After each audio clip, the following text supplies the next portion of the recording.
Buenas, hoy en este video vamos a hablar de lo que tiene que ver con las propiedades de resistencia y formación del hormigón ligero estructural bajo verdadera comprensión triaxial, que tiene que ver con un tema relacionado al curso de resistencia de materiales.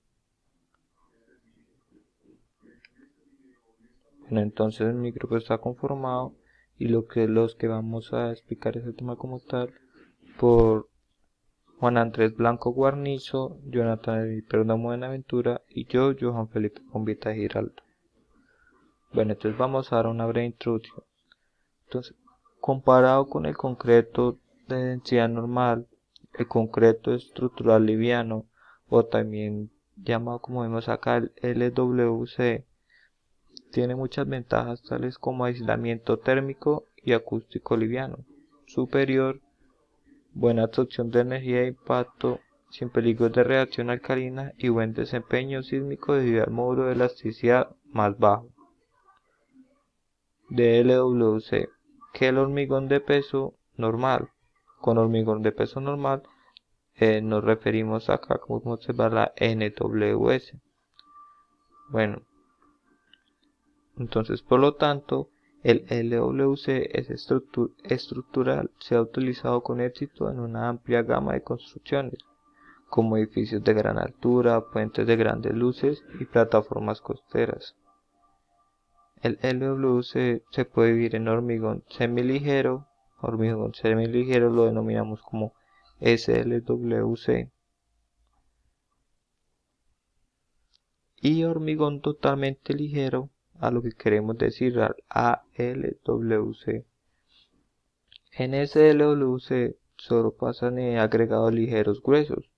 Los agregados ligeros gruesos están determinados por LWA, mientras que en el ALWC tanto LWA gruesa como fina se utilizan para reducir aún más el peso propio de las estructuras que tienen que ver con el LWC. El SLWC estructural generalmente tiene densidades entre 1900 y 2100 kilogramos sobre metro cúbico, en comparación al NWC, que tiene densidades entre 2300 y 2400 kilogramos sobre metro cúbico. Para el NWC, para el LMWC, mientras que en el ALWC, para acá, generalmente tiene densidades entre 1600 y 1900 kilogramos sobre metros cúbicos.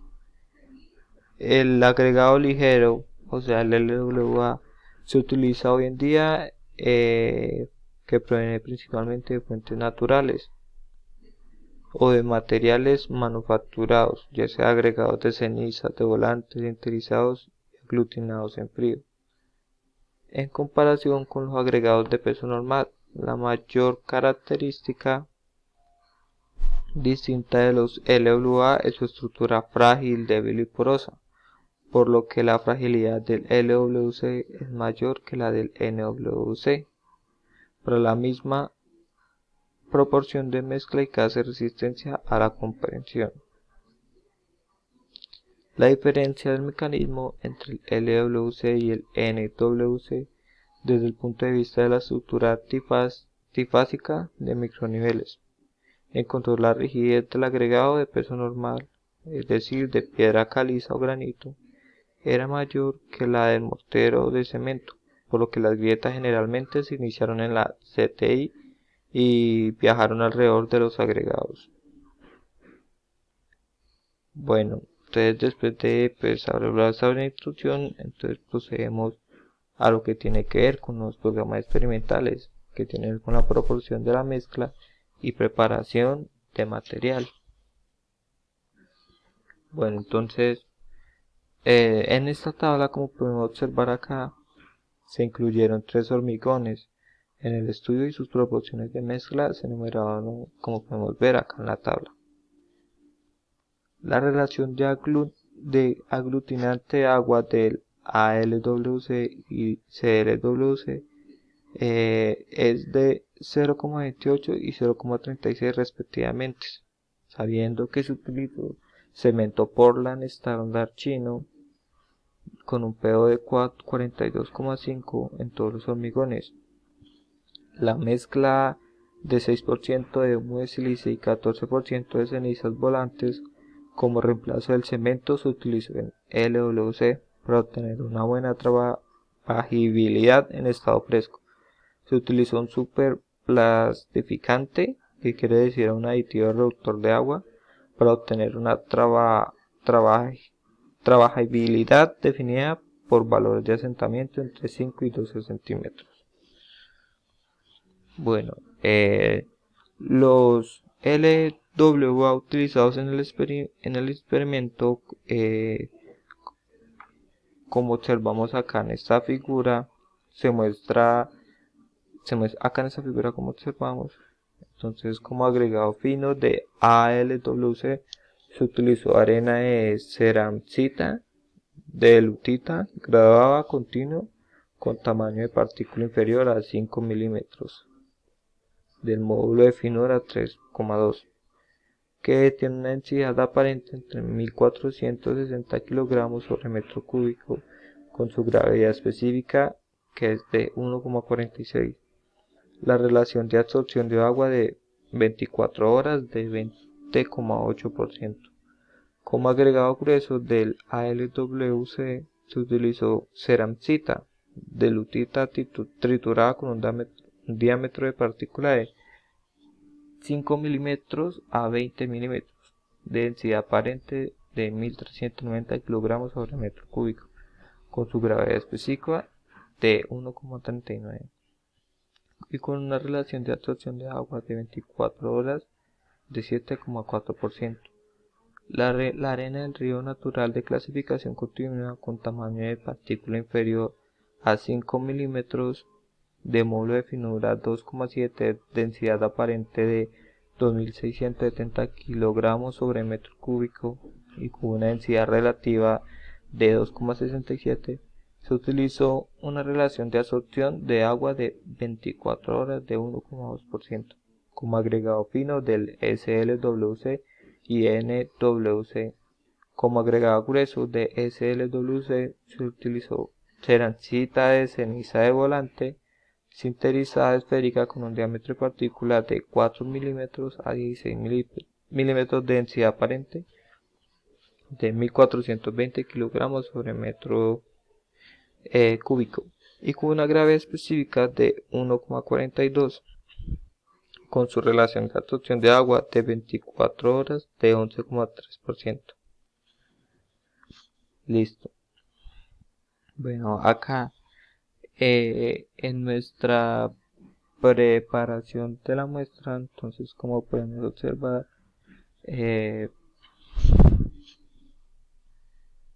tenemos acá entonces tenemos propiedades, densidad seca.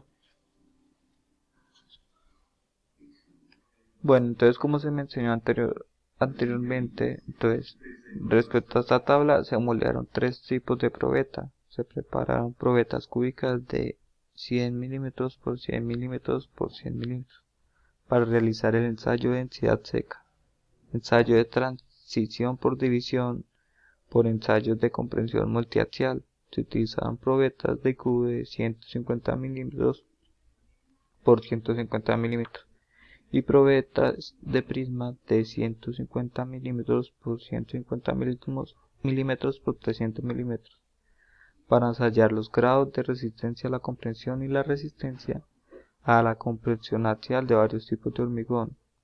Entonces los tamaños de las muestras que se pueden estar observados aquí en la tabla 2, como podemos observar. La determinación de la densidad seca se basó en el método de prueba prescrito del J51 que tiene que ver acá en los estándares. Entonces, después de 28 días de curado estándar, se tomaron tres tipos de muestras y se sacaron hasta un peso constante a 106 grados centígrados. Luego las muestras se enfriaron a temperaturas ambientadas en la condición de secado al aire y la densidad seca de la muestra se calcularía midiendo el peso y el volumen de la muestra. Las pruebas de grado de resistencia cúbica, compresión axial y tensión de división se realizaban en una máquina de prueba universal servohidráulica de acuerdo con el método de prueba en GB 750081, como podemos observar aquí. En la actualidad no existe una norma de prueba para la prueba multiaxial de hormigón, teniendo en cuenta que el hecho de que la resistencia máxima de NWC aumenta enormemente bajo compresión triaxial, la carga máxima podría ser la capacidad de carga de la máquina de ensayo triaxial, por lo que el tamaño de la muestra en concreto bajo compresión triaxial generalmente se determina como un cubo de 100 por 100 por 100 milímetros.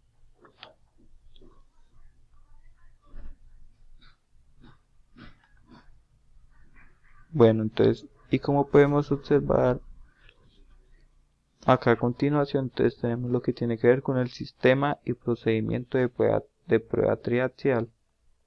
Bueno, entonces la prueba multiaxial se lleva a cabo en la máquina de prueba verdaderamente triaxial servohidráulica de alta presión. Entonces en esta máquina que podemos observar acá en la imagen. La máquina de prueba adoptó la estructura de bastidor integral y tenía actuadores de carga servohidráulicos. De carga servohidráulicos independientes en las tres direcciones ortogonales.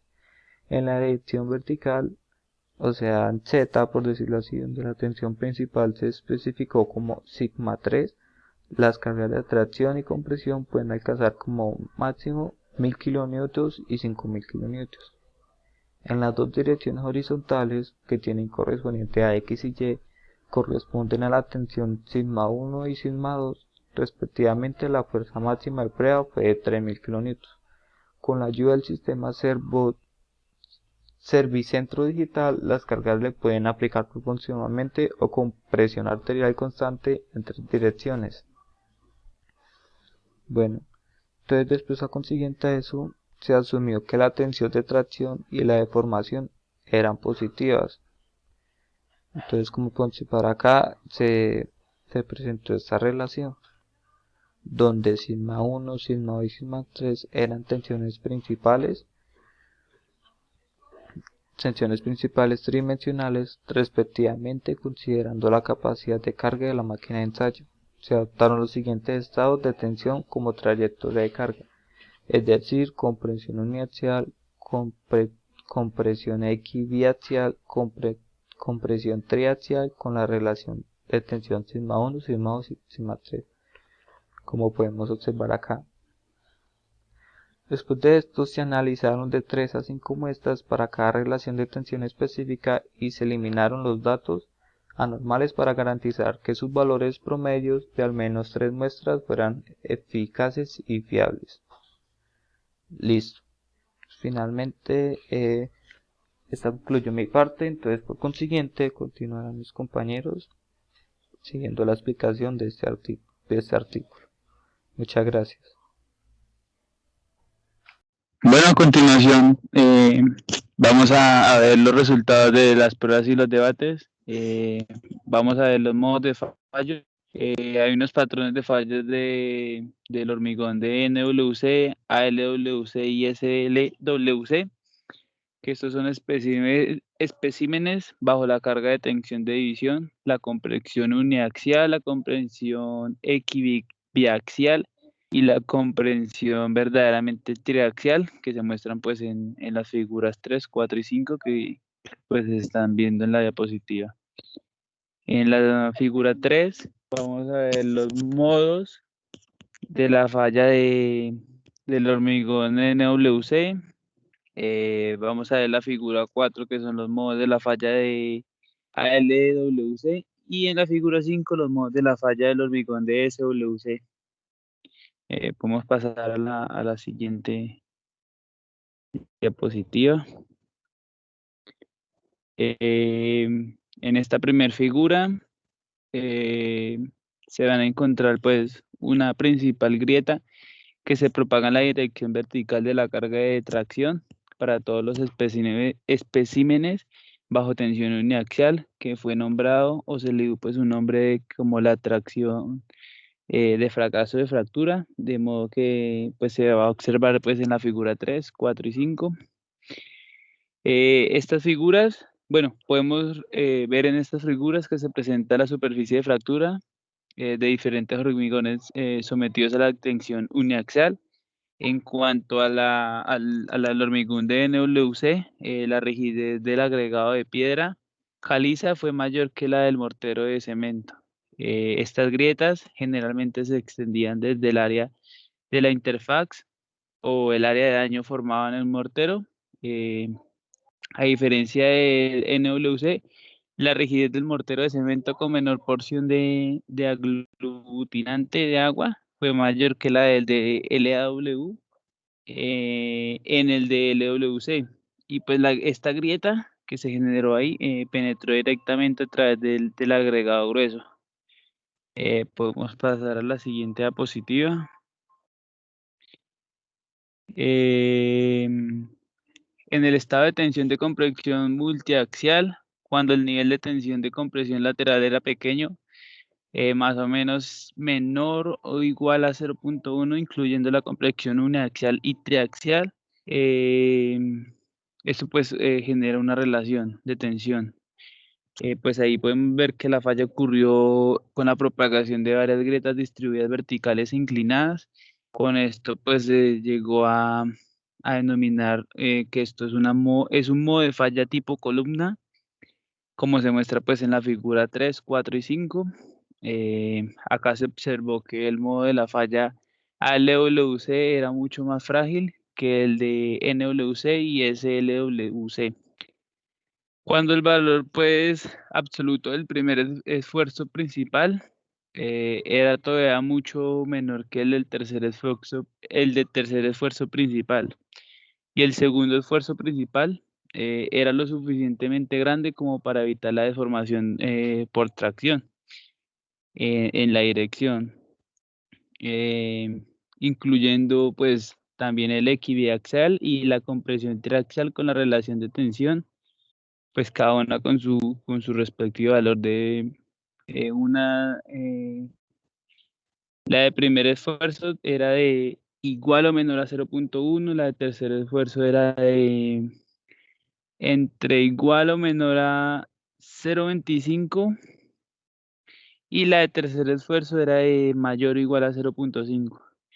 Esto es pues de solo la deformación por tracción en el esfuerzo de primera dirección, que pues esto alcanzaría los valores de deformación últimos. Con esto pues se ve que se formó un patrón de agrietamientos paralelos en la superficie de carga axial del esfuerzo 3, como se muestra en la figura 3, 4 y 5. Aquí podemos ver que esto se denominó como el modo de falla de las escamas de corte. Los planos de fractura del agrietamiento en forma de escamas también se encontraban en una dirección perpendicular a la superficie cargada lateral más pequeña, que pues esta era la dirección del esfuerzo 1. La diferencia de tres tipos de modo de la falla del concreto fue que el agregado grueso de piedra caliza todavía estaba intacto en NWC, mientras que el LWA en ALWC y SWC se rompió en pedazos. Pues ahí se ve que pues la deformación de tracción lateral en la dirección del esfuerzo 1 fue mayor.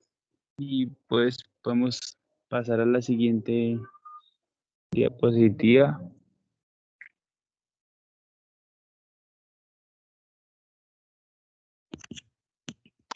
Pues acá se puede encontrar que cuando la primera tensión principal del esfuerzo 1 y la segunda tensión principal del esfuerzo 2 eran lo suficientemente grandes para evitar la falla por división, pero más pequeñas que la tercera tensión principal que fue la del esfuerzo 3. Ahí se ve que pues eran relativamente grandes.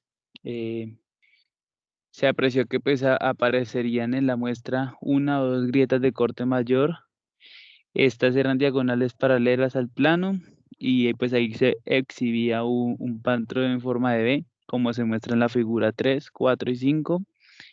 Acá se puede ver que el ángulo entre la superficie de fractura por sillamiento y por la fractura de sellamiento era más o menos alrededor de unos 30 o 45 grados. Ahí casi no hubo diferencia en el modo de la falla por cortante diagonal de los tres tipos de concreto. Cuando los esfuerzos de compresión lateral del esfuerzo 1 y 2 eran relativamente grandes, se desarrollaron suficientemente múltiples grietas en el hormigón y pues en el agregado grueso y el mortero de cemento se dislocaron relativamente la deformación plástica de la muestra. Esto que pues en la dirección de carga de compresión lateral aumentó considerablemente, como podemos apreciar pues en la figura 3, 4 y 5. Había más microgrietas en la superficie de la muestra ALWC y SLWC, eh, y una muy grande dilatación de plástico. Pues esto produjo que en la dirección vertical del esfuerzo 3 se denominara como un modo de falla de plástico de flujo de extrusión. Eh, por esto, pues es la forma de los especímenes se transformó de un cubo a cuboide, y el patrón de falla de los tres tipos de concreto pasó de un comportamiento frágil a uno dúctil. Y para pues más o menos ya concluir con esta parte, se dio pues a entender que los modos de falla anteriores de los tres tipos de concreto bajo estado de tensión multiaxial fueron básicamente consistentes, perdón, con los fenómenos obtenidos de la prueba clásica multiaxial de Shanghai. Y pues con esto mi compañero va a terminar de explicar el,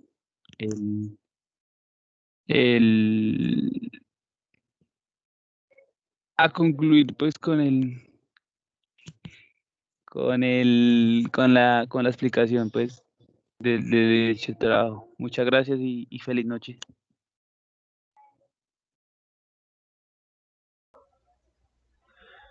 Bueno, buen día. Mi nombre es Jonathan Perdomo. Continuando con la explicación de mi compañero Cómbita, les voy a hablar ahora sobre el análisis de curvas de tensión, deformación. Entonces, entendemos que las deformaciones axiales y laterales completas obtenidas para diferentes hormigones bajo compresión triaxial verdadera se mostraron en la figura 6, la que vemos acá en la parte izquierda de la presentación. Aquí vemos las diferentes grietas, rupturas y demás pues observaciones que se vieron en el artículo, ¿no? Pues en estas entonces podemos observar todo el proceso que viene siendo de la compresión triaxial, pero la real, en la cual puede dividirse en la tapa elástica, la tapa plástica no lineal y la tapa de ablandamiento de la tensión y la tapa de fallo. El New WC y el LWC muestran un comportamiento similar durante todo el proceso. Pues en el presente estudio se midió la deformación máxima correspondiente a la tensión máxima y la deformación final correspondiente al 85% de la tensión máxima en la parte descendente de la curva tensión-deformación. Como este versus, ¿no? Este es entre estas dos.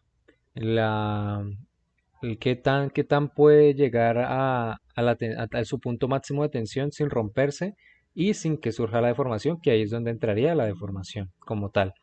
Entonces, pues esta relación de estos dos, por ductilidad, se define como la deformación final respecto a la deformación pico, de la misma probeta o en cualquier ensayo que podamos realizar.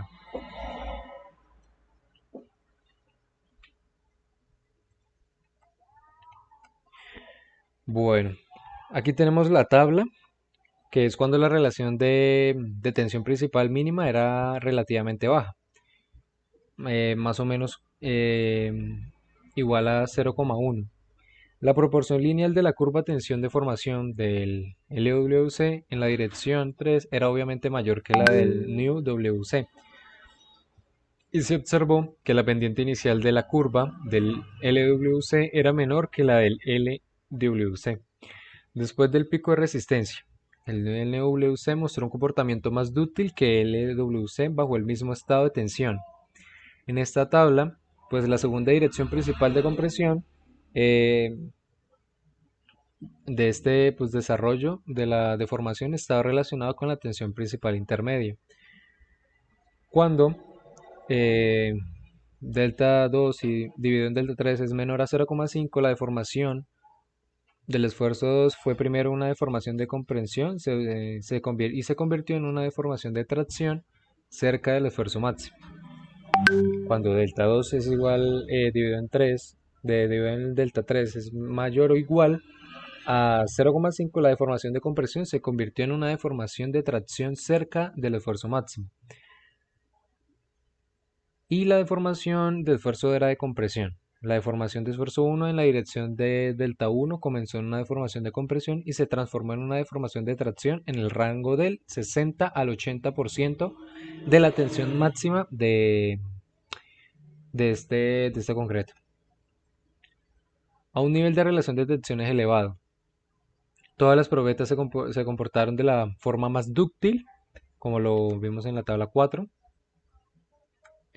Y en el caso del new WC con la relación de tensiones del delta 1 dividido en delta 3, que nos dio 0,25, se midió bien la parte ascendente de las curvas de tensión de deformación. Pero pues no se observó ninguna tendencia descendente evidente, ¿no? Entonces, en las regiones ascendentes de las curvas de tensión de formación del ALWC y el SLWC en la dirección de delta 3, las curvas tendían a subir suavemente después de la etapa elástica. Había un desarrollo evidente de la formación plástica o una clara plataforma fluidoplástica. Las características de la resistencia y de la formación pues estas se facilitan para la comparación. La resistencia a la compresión final relativa obtenida de este trabajo se enumeró en la tabla 5, la que vemos acá abajo. En esta tabla los datos de resistencia a la compresión triaxial del real de LWC de ganga de baja resistencia de Guan y los datos de ensayo de compresión triaxial del ALWC de Yan, en los que se utilizó, lo hemos numerado por los de Wan en el número 8 y los de Yan los tenemos en el número 14 de esta tabla. Acá exactamente. En los que se utilizó el mismo tamaño de la probeta de 100 por 100 por 100, sus medidas en milímetros. En este cubo, pues también se enumeraron en la tabla 3.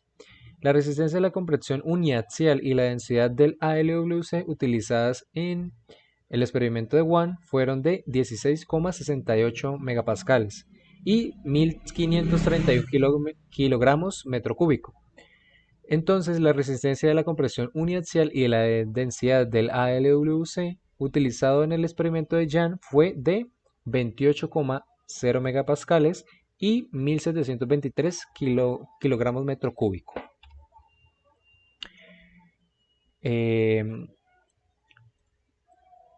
Aquí tenemos que pues, se demostró la influencia de la relación de tensiones, especialmente la relación de tensiones principales intermedias, delta 3 dividido en delta 3, delta 2 dividido en delta 3, perdón, en la resistencia relativa de la compresión triaxial del ALWC, SLWC y NWC. Como puede verse en el diagrama, en la figura 7, tenemos que la influencia de la tensión media en la tensión máxima, perdón, en la figura 7 vemos que la influencia de la tensión media en la tensión máxima bajo compresión triaxial fue donde pues esta relativamente surgió como compresión triaxial de los tres tipos de hormigón. En estos aumentó primero y luego disminuyó, mostrando un cambio parabólico. La mayor amplitud de aumento de delta 3 sobre FC se produjo cerca de la relación de tensión principalmente intermedia, es decir, en el 0,5 del que obtuvimos en la tabla. De la tensión principal intermedia tuvo la mayor influencia en la tensión máxima del NWC, cuando delta 1 dividido en delta 3 nos da 0,25, es decir, la mitad de delta 2 sobre delta 3. Cuando delta 1 supera o llega a 0,1, se observa que la resistencia relativa a la compresión triaxial de delta 3 sobre FC en delta 1 sería igual a delta 2, es menor que en delta 2 es igual a delta 3. En otras palabras, el extremo izquierdo del isograma delta 1 igual a, dividido en delta 3 para los tres tipos de hormigón era más bajo que el extremo derecho. Cuando delta 1 es igual a, dividido en delta 3 igual a 0,25, la resistencia relativa a la compresión triaxial eh, quiere decir que el delta 3 sobre FC en delta 1 es igual a delta 2 era mayor que en delta 2 igual a delta 3, lo que significa que en el extremo izquierdo del isograma delta 1 sobre delta 3 para los tres tipos de hormigón era mayor que el extremo derecho. En la figura 8, que es la que tenemos acá abajo, vemos que la influencia de la tensión media en los picos de tensión bajo compresión triaxial se comportaron de manera también parabólica y tuvieron eh, estos picos eh, con un menor esfuerzo sin superar su límite ni sobrepasar su resultado máximo. Este pico por debajo de menos 5 no fue superior, hablando negativamente, y por arriba de 3 tampoco fue, hablando positivamente.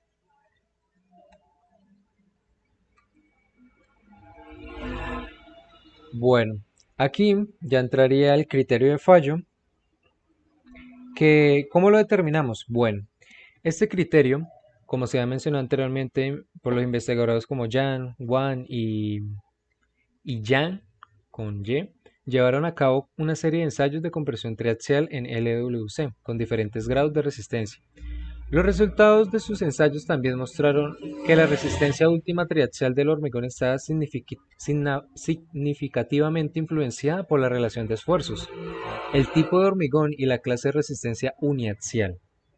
Basándose en un análisis exhaustivo de los datos experimentales y de los diferentes mecanismos de fallo de los LWC, se utilizaron las funciones exponenciales de 4 parámetros, sugeridas por Koptsovos et como envolvente de fallo para los LWC. Entonces, obtenemos esta fórmula de acá, perdón, esta de acá arriba, que serían nuestras dos ecuaciones.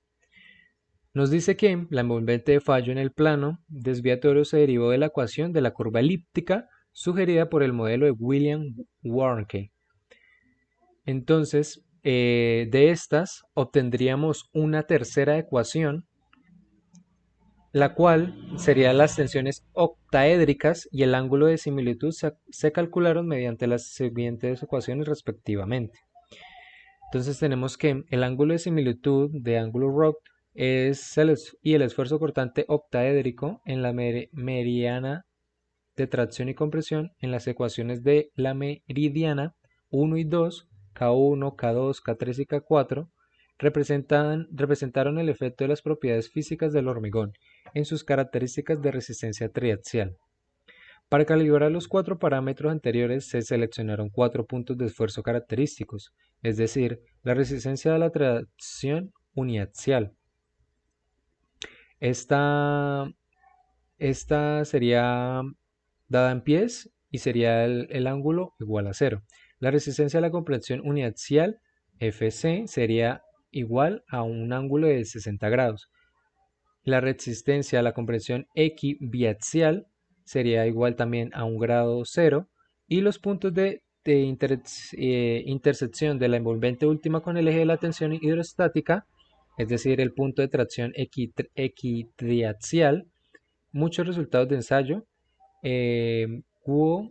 dados por Guo en 1997 habían indicado que el valor de FTTT era similar o ligeramente inferior a la resistencia a la tracción uniaxial, por lo que se asumió que el valor de FTTT 0,9 pies se calcularon los parámetros de regresión para cada una de las mezclas de hormigón y se numeraron en la tabla número 6, que es la que tenemos acá abajo exactamente. Entonces, esta tabla nos muestra una comparación entre el meridiano de compresión y tracción de la superficie de falla calibrada y los resultados experimentales. Bueno, en esta tabla también podemos ver que los resultados del ensayo de LSWC se corresponde razonablemente también a la figura 9. También demostró que la envolvente de fallo del ALWC y SWC caía dentro de la envolvente de fallo del NWC. Esta, pues la razón principal era que el fallo por compresión de los NWC ocurriría generalmente en la interfaz entre la fase de los áridos y la fase del mortero de cemento. Para los LWC, especialmente los de baja resistencia con áridos porosos, el fallo por compresión se debía generalmente al aplastamiento de los áridos, generando así pues estos espacios en este fallo, en este cilindro de cemento, de hormigón. Entonces, lo que generaría una fractura mayor. Pero con la mejora de la calidad del hormigón, la envolvente de fallo del LWC estructural se acercó a la NWC, porque la adición de aditivo puzolánico y la adopción de una baja relación agua aglomerante puede hacer que el LWA poroso recubra con una capa exterior densa, por lo que la resistencia a la compresión triaxial relativa al LWC estructural se acercó a la NWC, tapando así pues estas grietas, ¿no? Estas brechas, y haciendo un poco más fácil el fallo.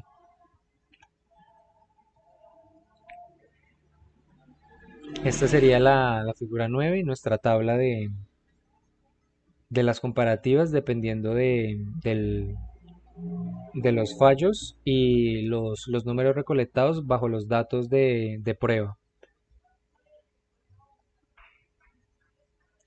Estas serían las curvas de resistencia teóricas para los distintos ángulos de LOT y presiones hidroestáticas, y los resultados experimentales se compararon en la figura 10, que es la que tenemos acá. Esta figura surge de una comparación de los datos experimentales con las predicciones para los distintos ángulos de LOT y las diferentes presiones hidroestáticas, ilustrando también que los resultados experimentales se corresponden razonablemente bien como las curvas teóricas. Bueno, conclusiones. ¿Qué podemos concluir? Bajo esta investigación, experimentalmente, el comportamiento mecánico de los ALWC y el ISWC estructurales bajo estados de tensión uniaxiales, equibiaxiales y verdaderamente triaxiales se extrajeron las siguientes conclusiones.